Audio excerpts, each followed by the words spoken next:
So this is Dion Mai, AI beyond the code, maximizing your productivity. So it's kind of the other end of the spectrum. Yilmaz was talking about what's behind the scenes and how you get to that point of having AI that does things and neural networks. And Dion's is more from the front end of how to actually use it to as a force of nature for good. So over to Dion Mai. Hello everyone, welcome to AI Bootcamp of Embarcadero, and in this session we will see AI beyond the code, maximize your productivity. So a little bit about me, who am I? I am Dion, CTO at Ivor Solutions. I am also an Embarcadero MVP, and I graduated control and automation and also a software engineer. So the first step that we can use AI to power up our productivity is when doing synthesis. I will talk more about this along during the session, but keep in mind that you cannot put all your documentation, all your requirements of your software inside AI. Maybe that is not a good practice, but for all the things that are general, maybe even open, I put some samples here like API specifications. Many APIs are open specifications. We have online documentation about the API that you are about to integrate with your system. Some law texts, so maybe your application are dealing with some legal aspects of the environment, legal aspects of the business logics that you are working with, and of course there's laws you can put inside the LLM to generate some synthesis, and also some general documentation like a integration with a hardware piece of thing that you want to use, maybe integrate with another software that has open documentation. So for all that information, all that requirements that are open, that have anyone can have access, all of that you can use LLM to generate synthesis for you. You can use LLMs to summarize topics for you, and seems very simple, but when we are talking about like a very large API, this will save you a lot of time. Okay, so you can even choose in the synthesis to ask LLM to explain you what are the concepts involved in that integration that you are about to do. Inside the law aspects of your business logics, maybe there are some terms, there are some business jargons that are new to you. So even so, you can ask LLM to generate explanations, generate samples, and all of that help us a lot inside the understanding of what we must build and write inside a software solution. So in our experience, all this documentation are open and we can put inside LLM. Again, we don't think that close and private project requirements will be a very good thing for you to put inside the LLM. You must think about that carefully. We'll talk more about this during the session, but all that things that are open, that are already inside the internet, inside in the open world of the internet, it will be a good thing for you to use AI to synthesize for you. Okay, so maybe your project specifications, but all the documentation that are open, you can use AI to generate a synthesis. And other thing that we use a lot is summarize meetings. I know there is a lot of tools, even Google Meetings can do this for you.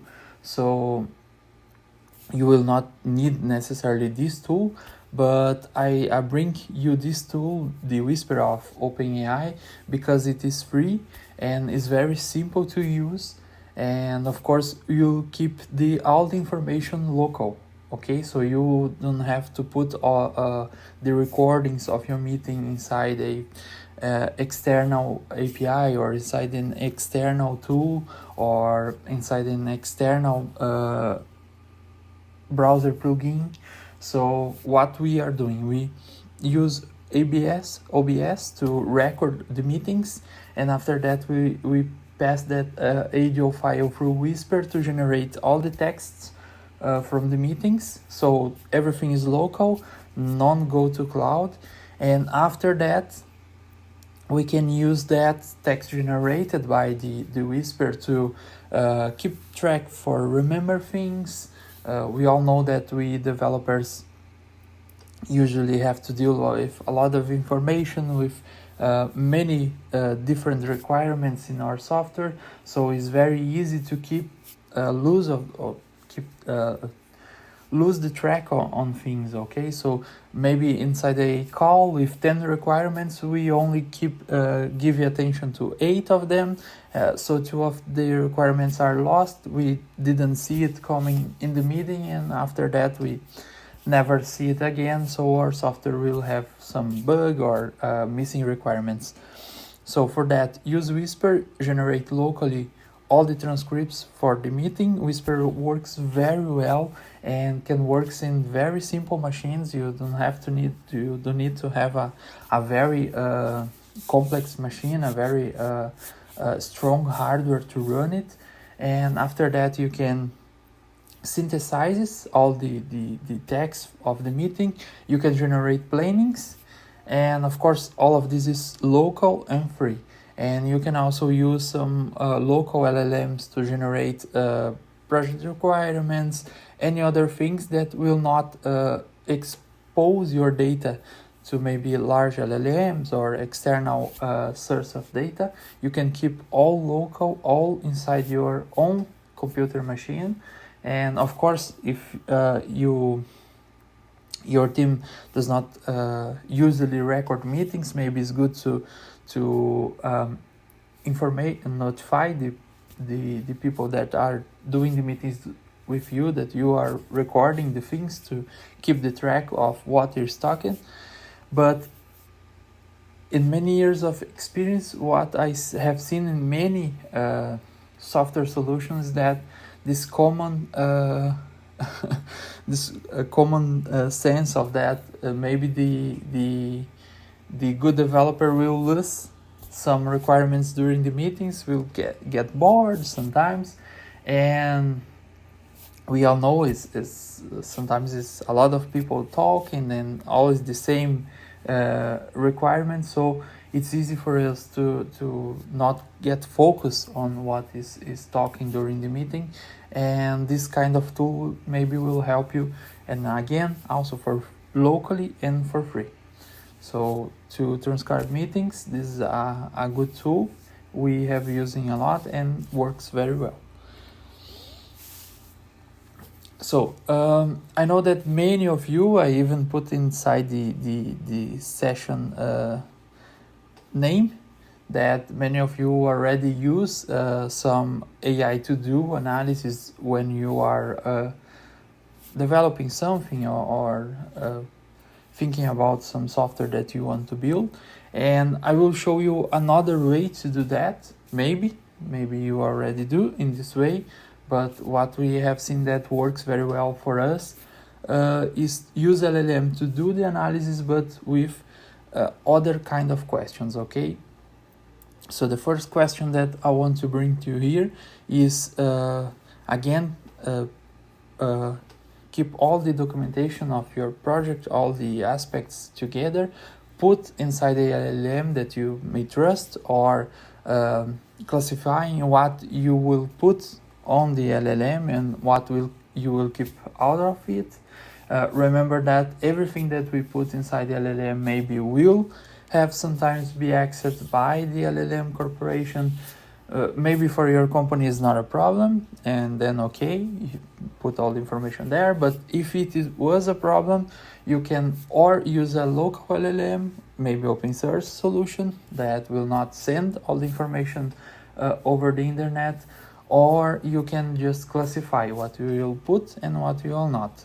in our experience, that is the best approach. Okay, so keep the layers of what can be only used locally and what is the common sense, what all applications may have, and will be fine for you just to put inside the LLM, that your company will not lose anything for that. And the first question for analysis base that we use is explain me all the concepts. Sometimes when we are dealing with some specific business logics, there are some concepts that for us developers are not common, are not daily basis things that we heard, and keep to the ask to the LLM to explain all the involved concepts to you for you. Maybe we'll clarify things, will help you to understand better what your software must really know, really do, and what you really need to learn to deliver a high quality software. So explain all the concepts involved in that documentation that you give the LLM will maybe clarify this kind of thing for you. And other thing that we use and work very well for us is give all the information to LLM, and after that expose all the things that you learned from the data, all the things that you understand that the software must do, and after that ask what I'm missing. What I'm missing in this documentation, what I'm missing in my project specification against all the documentation that I give you before. And many LLMs are able to do that, even the local ones. So even if your project is very large, we have LLMs with a very large context window nowadays, and this question maybe show you something that you didn't understand or didn't know that you didn't understand, maybe something that you really lost the track, you didn't pay attention to that specific requirement, and this question maybe show you that kind of thing. Okay, isn't interesting maybe to do this to many different LLMs. We do this on complex projects to see all different LLMs point of view, because sometimes one LLM will focus more on that kind of requirement, other LLM maybe see the things a little bit different, and of course these different views will also help you to understand if something missing during your understanding of what you must implement, what you must do in the project. And also other question that help us a lot is what can be argued about this. So imagine that you again give the LLM this documentation and you does not know what can be asked about the documentation that you give the LLM, because when you are on a meeting with the customer, with the users, sometimes they maybe ask some questions that you does not know the answer and maybe didn't prepare for that. So asking that question to LLMs maybe show you already earlier what you must be prepared about. So even understand better what you must do or explain to others, because sometimes our job is that explain things to others, try to make a technology more easy for them to understand. And of course, with our vision of technology, maybe sometimes we think that there are things so simple that I must not explain to everyone the knowledge course. I think that is an online term for that. But for us, it's so simple that maybe no one will ask about it, and LLM does not have that vision and can ask us the really good questions, the questions that maybe the users will really struggle to understand, and so we can be prepared for that and already have some arguments to show, to explain, sometimes some illustrations to make more easy for the user team to understand.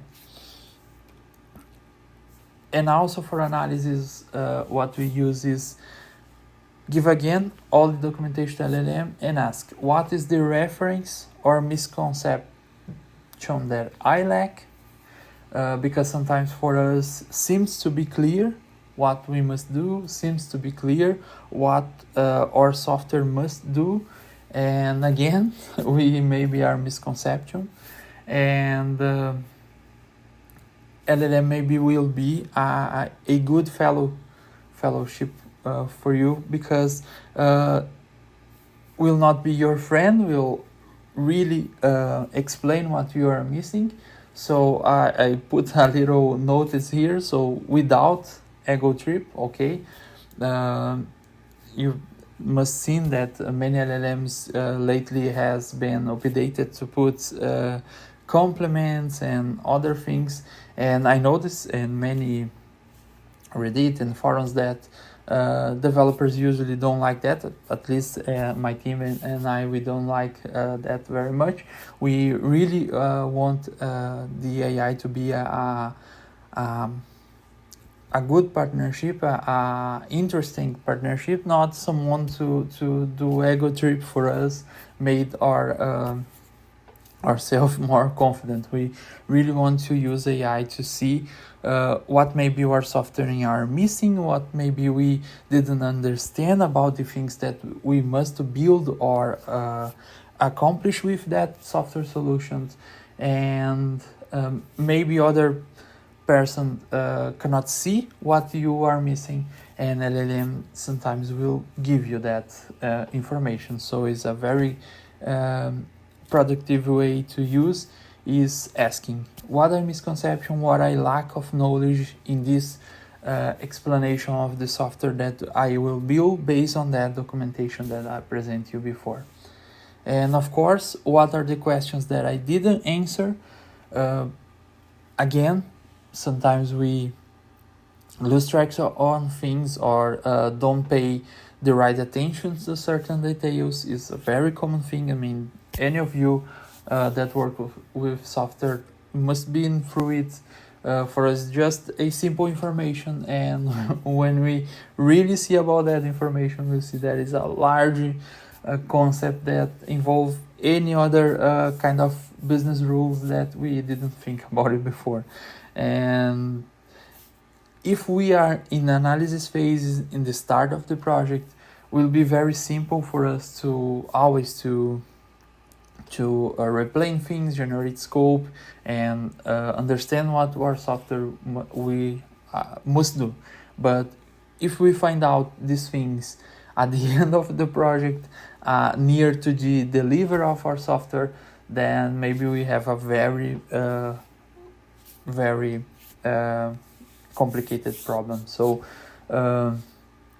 for the analysis phases in our software solution, this kind of questions, this kind of analysis work very well. And again, I think that the problems that we face are the same problems that many software teams has, and maybe for you none of these are the problem, but again, maybe the problem will only show you when you are delivering the solution, and at that moment everything will be more expensive to get right on track.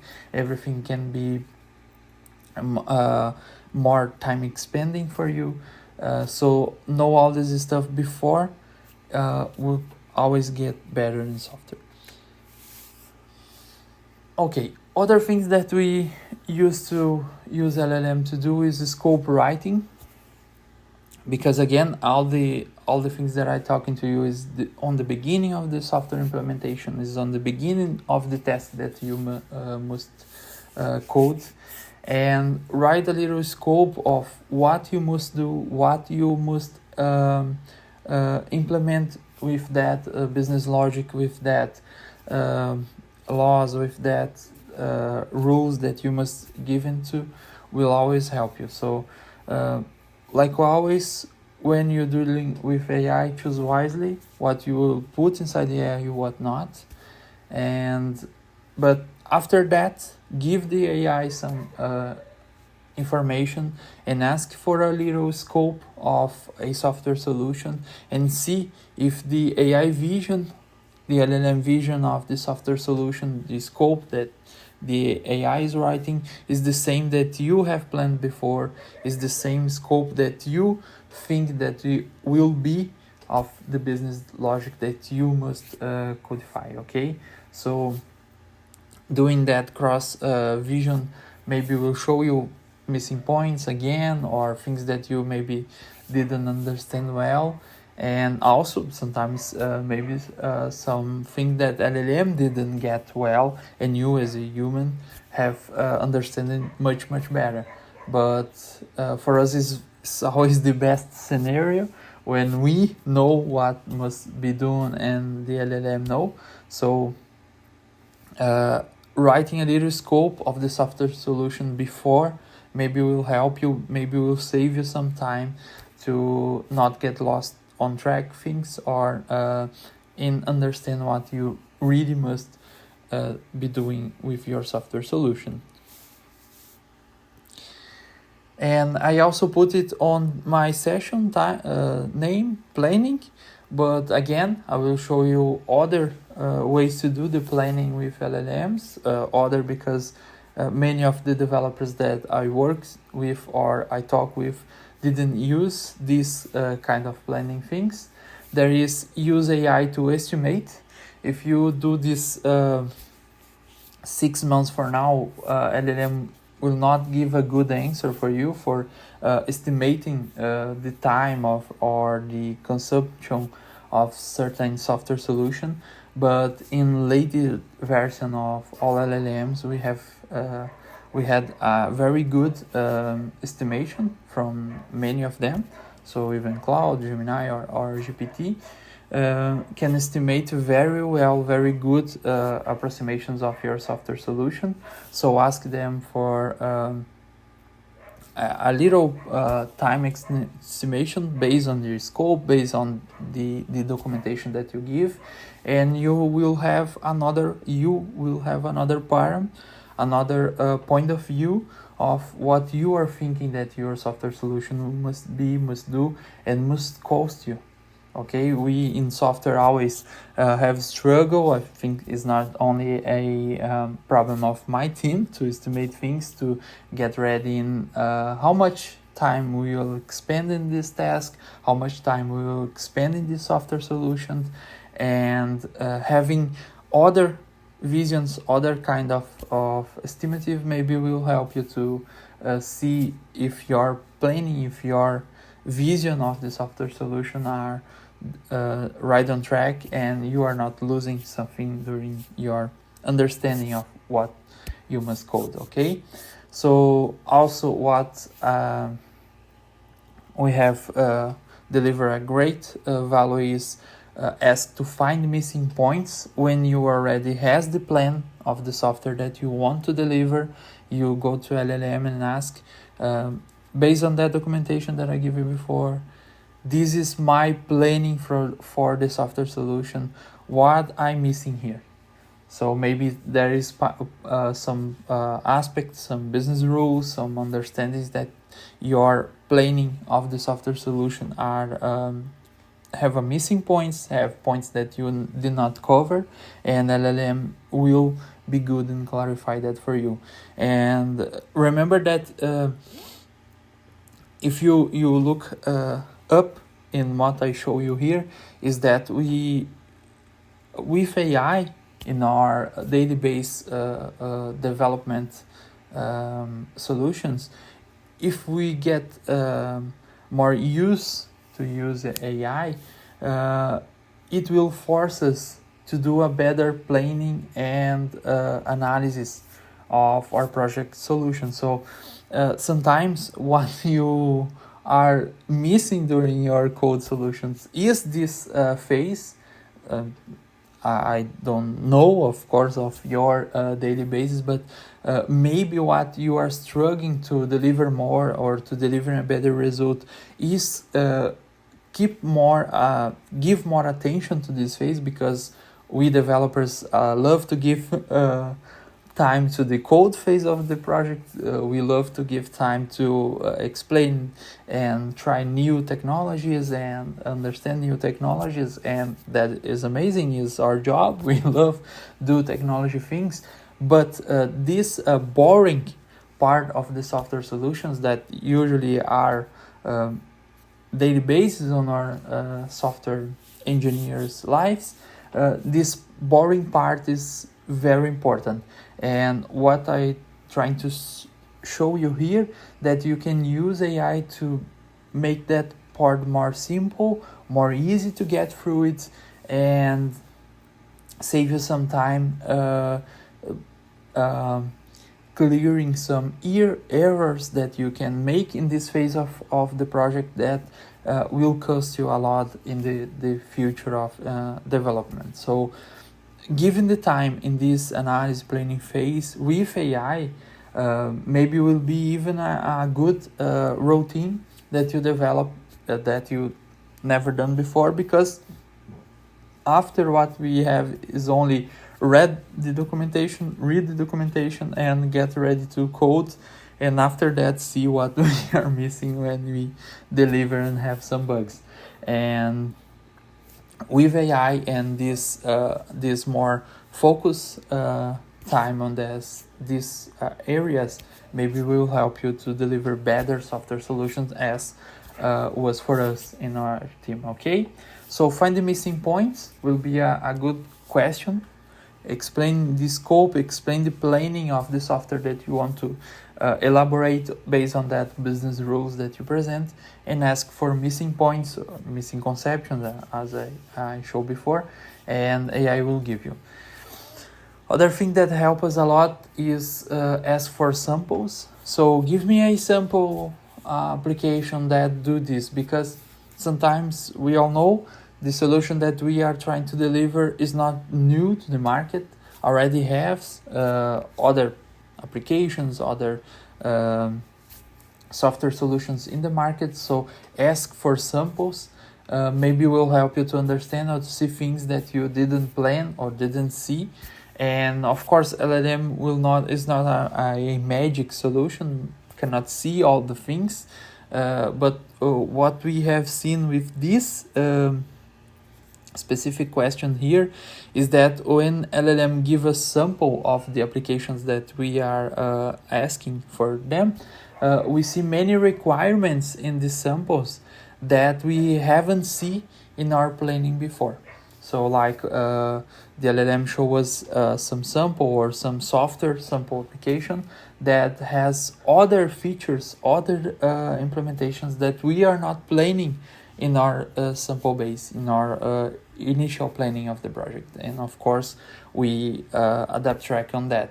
And maybe it will work for your software solution as well. So ask for samples, maybe it will help you to either understand better what you must code, and also how you can see other requirements that even LLM cannot see on the software solution that already are in the market, but you didn't know that they exist. And also in planning, for us, what have worked very well is ask for a validation of security of our software solution. We all know that security is a very important topic nowadays, and we must always be prepared for security, because if we fail on that, our customer or user can have a lot of impact, can have a lot of losses. So ask for a security validation before your code. Okay, I'm not asking on the source code, like LLM here I have some routine validate the security. It's not that thing that I'm talking about. Is the process when we give the scope of what software solution we are planning, and ask LLM to validate what points maybe will lose security in that software solution that we are planning. Okay, so maybe LLM will find you some missing points, some points that you didn't thought before, on specific on security issues, and we all know LLMs are very good at it. We have seen even O3 of ChatGPT finding bugs on Linux kernel basis. So imagine Linux are a open source with a lot of the very good developers of the world helping to build, and either so O3 will be able to find bugs inside the open source of Linux. So if it are able to find a security breach on the Linux, maybe we'll can find some security breach on your system as well.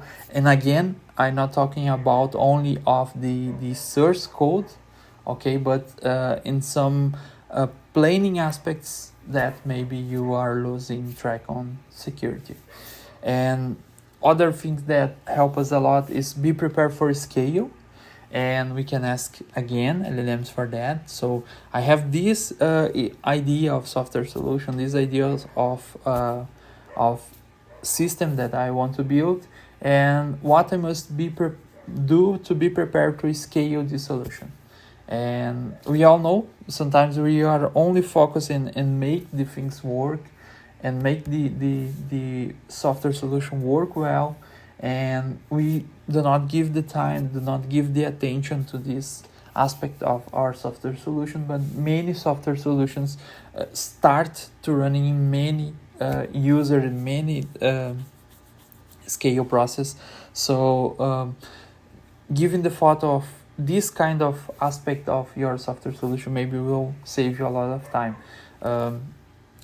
One thing that we have delivered advantage of this question was when we ask for some specific business process, and we ask LLM about what we must do to be prepared for scale in that routine, and we didn't consider before the price of the process routine, and LLM asked for it.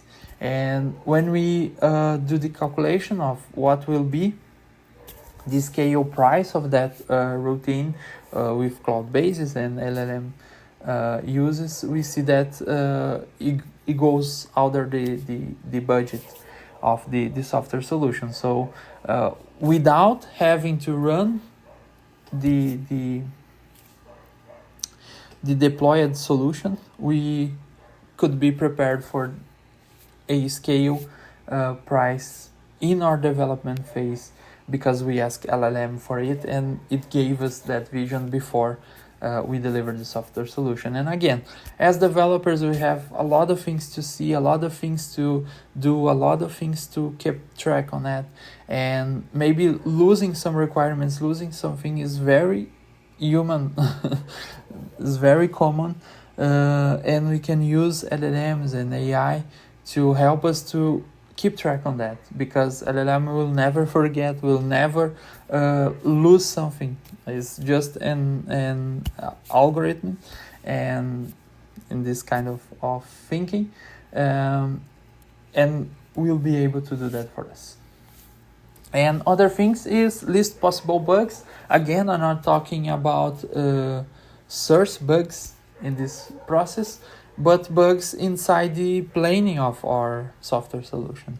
So bugs of requirements, maybe bugs of the process that we are trying to develop, maybe bugs on a business law that we didn't cover well or didn't give the time to think about it in the right way. So least possible bugs are a good question to ask. And near to the end of the session, I want to present you the notebook LM, and this is a very good tool. So I think I must save you time to show you. We use it a lot here in many software solutions, and it's free, so I cannot see that this is also a merchandising, because we already has a free version of Notebook LM, and also we have open sourced version of Notebook LM. But if you didn't see this tool, please save some time, try to learning it, because for us work very very well. So in my experience working over 15 years with developers, every developer that I see until today has a large list of links. Here are the links of that topic, here are the links of that knowledge, here are the links, the web links of that kind of process that I want to learn or talk about, or that I use in the last projects. And what Notebook LM can do for us, it keep track on that kind of links and information. So how Notebook LMs work? How Notebook LM works? Notebook LM is a tool from Google. We have now a free version of it and also a paid version. And what you can do, you put all the sources. I will show you soon the user interface of it. You put all the sources. You can navigate from inside the sources that you put. You can save and share. Let me show it to you. So here we have Notebook LLM. Here we put all the sources that we wanted. So of course the answer and the quality of the answer will be based on that sources. I will show you a sample after this slide that show you that. But all the links, all the information that you want to put, you can put documents, you can put PDFs, you can put websites, you can put YouTube videos, or even just put some text here. So you give all the sources to Notebook LM. Of course, you can save a single topic. So I put here like AI agents and 2025. And what Notebook LM will do for me, it's synthesize all the information that I give in the sources. I can even change the sources on the runtime, choosing what to use and what not. After that, I can generate a podcast for me to explain. I here using in Portuguese, but you can use in any language that you wanted. Even I use here some sources from different languages. So if you are working with maybe a system that integrates with a foreign law system, with a foreign business logic that you don't master, you can put either way the source and ask that for the answers inside your own language, and Notebook LLM will do for you. Okay. So also, again, you can generate podcasts of the information, you can summarize it, you can ask questions, and Notebook LM will answer your questions only based on the source that you provide to it. And other great things is use the mind maps. So you can generate a mind map and navigate through the information that the documents that you put are there, and you can even go to that specific part of the documentation that you gave to Notebook LM and see where that information is. And so it's very interesting, help us a lot. And other amazing tool that we have is Share. So you can put all the documents of certain software solution that you have, and you can share it with your team, and you can give rules to your team for who can change the documents, who can change the generated files, and who can only ask questions. So maybe you have a user that will participate, will elaborate with you the software solution. So you don't want the user change nothing inside your topic here, but you can give access to LLM so they can ask questions, and LLM, again, Notebook LLM, will answer that questions only inside of the links and the sources that you gave. Again, the source must be a good sources, otherwise LLM can bad explain what you are asking for. But all the answers, all the the LLM text will be referenced, will be based on your sources here. So always you can see all the things that the notebook LM write can be referenced on the sources that you are giving to them. This tool was created by a journalist. So what the journalists do is usually this kind of logic: give some sources and ask questions only based on that information sources that a journalist has. And of course, for us software developers, maybe this will help you either with your projects, with your software solutions, and again with all the technologies, all the information that you want to understand better or using in the daily basis. You can put all the links that you have in certain topic here, and years from now, maybe come here and ask some question. Maybe you use some software solution on your application that for a month you don't need to have access, and when that shows up again, you can just come here to Notebook LM and ask the questions, and Notebook LM will help you with that. So it's a very good tool. Again, we have some open source and local version of it, but the Google version of it works very well, and is just a unique, a singular solution that had helped us a lot.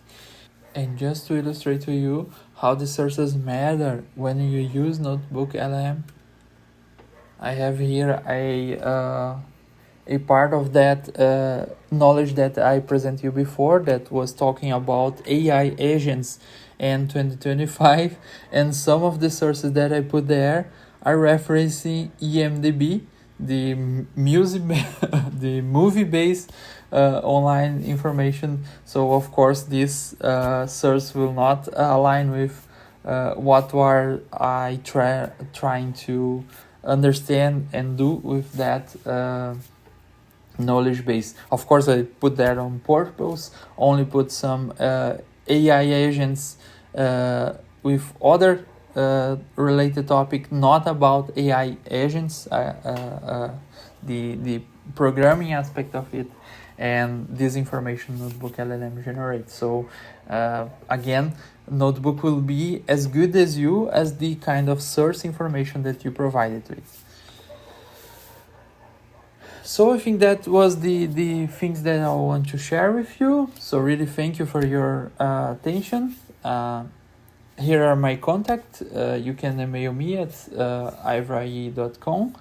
And thank you again to Ian Embarcadero for the opportunity. And I may be here to answer some questions.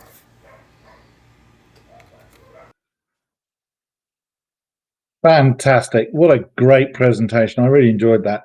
That's a good one. And the good news is, and by the way, I made lots of notes, so he's going to regret that because I'm going to make sure I cover it. But with me live in the studio, or actually at his place, is Dion. Hello, Dion. Hello, Ian. How are you? I'm good. Yeah, I that was a really good presentation. I liked that, and actually, Thank you. by the number of people that scanned all the QR codes that I put up, because I put a lot up, I'm guessing a lot of other people liked it as well. So I'm going to put your QR code there. That goes directly to your site for those that don't know. If they scan it, it will go and do it. Where were we? This was the session. So this is Dion Mai, who is, now I'm not going to try and say your company name is Ivra dash AI. Yeah. AI.com, yeah? Ivra, Yeah. Ivra Okay. is a word in Tupi language, originary people language in Brazil, to meaning tree. Oh, okay. There you go. So tree AI. Good. Yeah, I like it. Okay. So, you're a very active MVP. Talking of which, there's another one that's saying hi to everyone as well. Boyan's here, Mr. Nice. Superbrain, and Fabio Muller is also a very good guy as well. I see him. He says "goof afternoon," but I think he means good afternoon. I don't think there's a. So we had some questions, but I I wanted to call out a couple of points because it's always a good sign when I make notes. Okay. So what you brought up was some very good points, particularly at the beginning as well, which was about summarizing a conversation that you'd had with a customer or someone like that. But I thought the brilliant part was when you twist it on its head and said, "What did I miss? Was there anything that I should have talked about that I didn't?" And I actually Yes. liked that because that's something that is probably it's a non-obvious thing, to actually say, "Did I miss anything?" Because so many times you'd say to the AI, "Oh, what was the summary?" And that's an obvious use is to get it to summarize the conversation, particularly if it's with someone like me who talks a lot. You probably want to narrow it down to the actual subject. But the other one was, what questions did I miss? And that was a good idea. But the most important thing as well was where you said it gives you unbiased advice without the ego. And this is a very important, an underappreciated skill there is the fact that, let's say you had a friend in the meeting with you, and it's an MVP or someone like me, and Dion said to them, uh, "Hey, what did you think of the meeting? Did I do okay?" And the friend, Brazilian or whoever, unless they're brutal, they're going to go, "Oh, it's great. You did a good job." you know, and you're like, "Oh, okay, good," because I wasn't sure. I thought it went pretty weird. But the good thing about the AI is the AI goes, "It was okay, but," you know, and I thought that was a very good point that you made there that you brought up that the AI is not trying to make you happy. It doesn't care. I mean, unless it's told, always be nice to me, which is a bad idea. But it doesn't mind if what it says is going to upset you. If it says, "I thought it went badly," or "You missed all these points and didn't make the key point in the meeting about your product," then the AI will tell you. Whereas your friend is probably going to try and say that, but they're probably going to be very careful because they don't want to offend you, lose your friendship or something like that. So I really like that. And also you said it takes out the boring bits as well. Like And Ian, I work as a development manager with 15 developers with many technologies. So it's very common, the developer when the meeting start and that all the boring things or aspects of the project you lose track. They are all scrolling and not giving any attention. So record locally and summarize locally. No one will know, will not get out of your machine. right. And sometimes when you have to explain to others, uh, is at least for me occurs a lot. I think that I made my points clear, but when I speak to AI said, no, it's wrong what you're saying. Not because what I say are wrong, but because I miss some information to give context. And for us developer, at least in my experience, is a very common thing with to do because technology and for us is so common that we think that for everyone is, and in true is Yeah, not. yeah, and I think that's an important point. One thing that Milan said was, "Do you have any concerns with sharing sensitive information with Notebook LM? It is, after all, Google, and they're not particularly known for being very protective of data." And I'm going to put a link up there as well. That goes directly to a Notebook LM site. Excuse me, and from Google. I assume if you're using it, you're not concerned about it. Is that right? As I said, what I use for? I use for usually when I start a project and I have to learn to deal with some hardware and their online documentation for their hardware. Or maybe you already has the experience to use some software to edit Mm. images and we start to look at online blog posts or YouTube videos. We summarize all that links and put on Notebook LLM, our public information.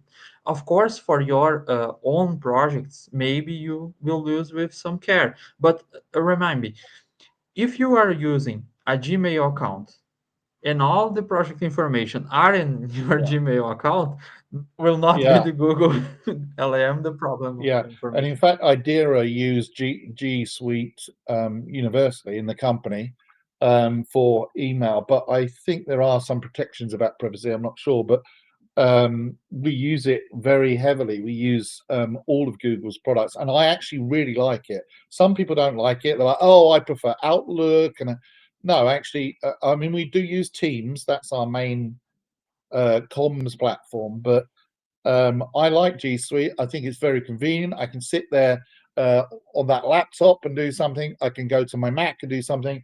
I can literally pick up one of my two phones and do it, and even have it on my watch as well. So I like that. But yeah, it is a concern that Google is consuming what you're doing. By the way, I think we answered this in by accident, but one of the questions that came up was, do you speak to the AI in English or Portuguese? And I think when you showed Notebook LM, it was all in Portuguese, right? So presumably you use Portuguese, right? Yeah, for mostly of the use I use English because they always work better in English. It's common Best sense. language Even I when find. I want that AI Even when I want Ian that AI write something Right. in Portuguese, I ask for it in English because you will always work better. But the great thing is now they work with many languages. So sometimes I see a good video in Spanish or a good source in French, and I don't have to care to translate it. I just put that as a source and ask in Portuguese or in English, and we will be able to I'll tell you answer. something funny about voice recognition. Obviously, I'm British and I speak English, and I'm a voice actor. I've done voiceovers, so I can speak fairly clearly. And for the longest time, when I wanted to phone my daughter using Siri, I could not get it to understand me because it wanted to understand an American accent. And if we swap it to British English, it doesn't work as well. Not the recognition. The word recognition works fine, but the mapping and all the rest of it just doesn't work as well. And so I have to have it swapped to Siri American. So when I ask it something, it goes, "Hi there," and it's speaking. But I cannot get it to call my daughter. I have to say, call my daughter. I actually have to say it like an American for it to understand it, even though daughter is clearly I'm saying it the right word. So I sympathise with you there. But I've seen people struggle with voice recognition, but it's not because of you're Brazilian, so your English accent is Portuguese. No, no. I'm British and it doesn't understand me. So if it doesn't understand me, nobody's got any chance of it. It's And Ian, let me just complain here because in Brazil we listen a lot of music, a lot of movies that are English, and when we try to speak, of course our pronunciation has some something, but all the Google Assistant, Alexa systems, they are not ready for many languages. Ian. It's so frustrating because you try to play me that song it and doesn't get it. And nothing I think happened. that's the trouble as well, is that the LLMs have been trained on someone speaking very accurate English. But even if you take the example of a kid in London, okay, if they come from, say, Brixton, I was born in southeast London, so my natural accent would be a very strong London accent, like a Cockney, and like that kind of it. And the kids down there, they must really struggle because the Brixton accent now is a bit like an American gangster hood, all right, it just doesn't sound like British English. So God knows what happens for them when they use LLMs. And I'm glad I'm not in that area, trying to make speech recognition work, because it must be an absolute nightmare with all the different accents around the world. Manoj asked this question. that I think they meant nice presentation, but nice presentation. Did you use AI to help you create it? I use because I used to summarize text and I used to get me sources of the information. But as I said in the previous presentation, I never used AI to generate the text that I would say. Because if you, at least in my opinion, if you work a lot with AI and you as a voice actor know Ian, understand this, is clearly to see when AI Yeah, write the text. It's get easily boring, always the same expressions, all the same terms in the same order. If you see a lot of AI text, we will see a lot of this repeat. stuff. So Yeah, for do the speaking, I never use AI. I only use AI to search, to validate the things, ask if this session clarify what I mean to explain this kind of questions. Of course, I use yeah. AI a lot. In my opening session on the very first day, I showed the results of me asking that Microsoft had put AI in PowerPoint. You know, the PowerPoint's like, and it's fairly new, but it is based on their Copilot large language model. And I thought, well, I'm going to do an AI code camp. Let's get it to do some slides for me. It was an absolute disaster. First of all, the slides were useless. The text was too small. The background was too high contrast, so you couldn't read the text. But not only that, as you pointed out, it did answer the questions, like here's a good point about AI, here's another good point, but it was as boring as going to a doctor's surgery, and hearing them explain your symptoms. It had no life to it. Now, I'm sure if I had asked it with a good quality large language model and said, be expressive, be creative, be fun, you know, those kind of prompts to actually, because like when you ask it to create an image, you have to be quite descriptive of the style of image. So I'm just going to show this overlay again, but this one, which is David I's one, which we all laugh at as long-term Delphi people, but I'm sure that in order to get from this to this, David I probably had to, give it quite a long prompt. And I think he actually emailed me and told me what it was. But again, you have to say, I want it to look like a Disney or someone else cartoon, or I forget the studio now, but it is that I want it to be cartoon-like. I want it to be happy, and I think it's the same with the text. I think if you use a large language model and be very long-winded and clear about exactly the style of text you want, then maybe it would be more expressive and it would be less boring. But it was an absolute disaster for the slides, and I was glad in a way, because it means I've still got a job for a while. Because eventually, I guarantee they'll And replace me. Someone one day will just go, let's use an AI, and you know, I'll learn. maybe for software too. But Ian, what other question I have? If you have to write a very long prompt, sometimes it is easily you for you to Yeah, write the yeah, text. exactly. And I mean, Right. I think that as time progresses, what will happen is that software developers and people like myself, presenters and stuff like that, we and even my daughter, who's a graphic designer, we will become prompt engineers. So we will be get very good at telling an AI what it is we need the program to do, the functionality we need in it, the areas we need it to pay a particular attention to, maybe some idea of the color scheme or something, those kind of things. I think that's where we will end up.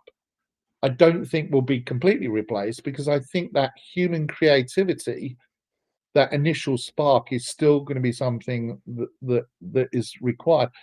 I'm a poet, and I write poetry, and I used to do a lot of it, performing, in the UK, and quite a lot in the United States. And when large language models first came out, there were quite a few people that tried to create poems using these things.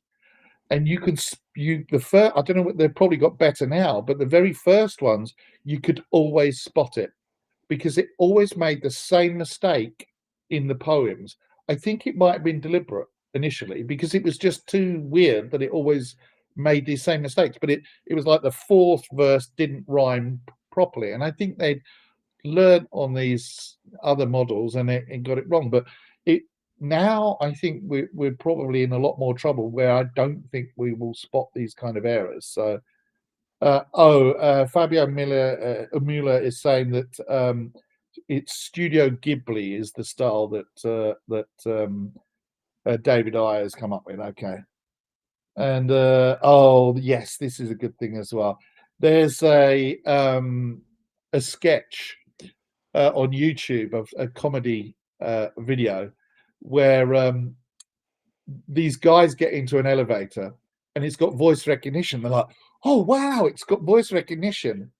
And the English guy goes in and goes, "Take me to floor 3, please." And the elevator goes up and takes them to floor 3, and it comes back down again.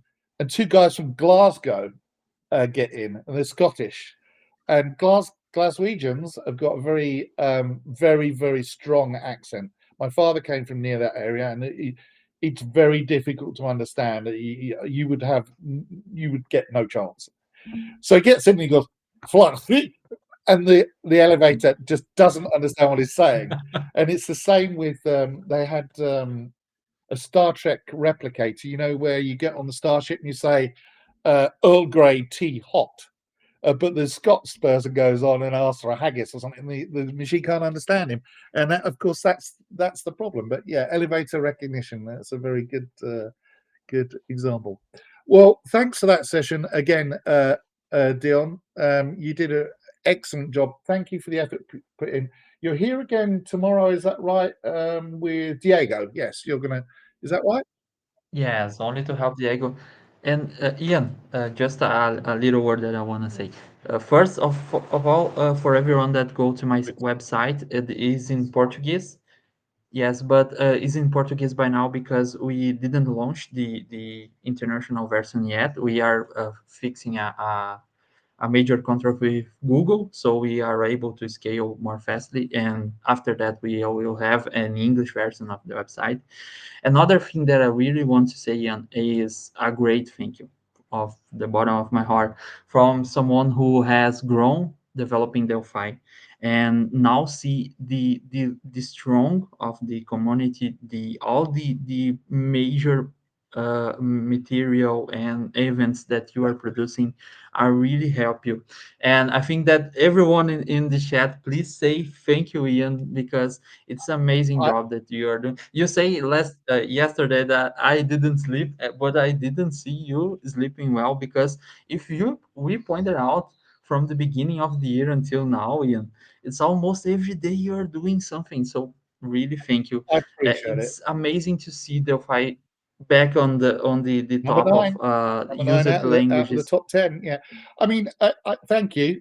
First of all, they pay me. I don't do it for free, but I probably would do a lot for free, but not that much because otherwise they'll stop paying me. But also, I want to emphasize, and I normally say this on the very last session on the last day, but I am the guy that comes and talks. Okay, that's what I'm good at, and that's why they hire me because I'm a presenter, a professional presenter, and I'm a software developer, and I'm a Delphi fan from day one. From the very first day it came out, I'm like, that's the language for me, and I've always loved it. And now, of course, I'm happy and active because hey, I get paid to work in the language I love, but I am only the public face of a very large team behind me. Producer Martha, she's not on the session today because she's got some very important exams to do today, and yet she still managed to wrangle all these events. I turn up at this studio, and she's got all the things sorted out, ready for us. You'll have had several emails from her as well.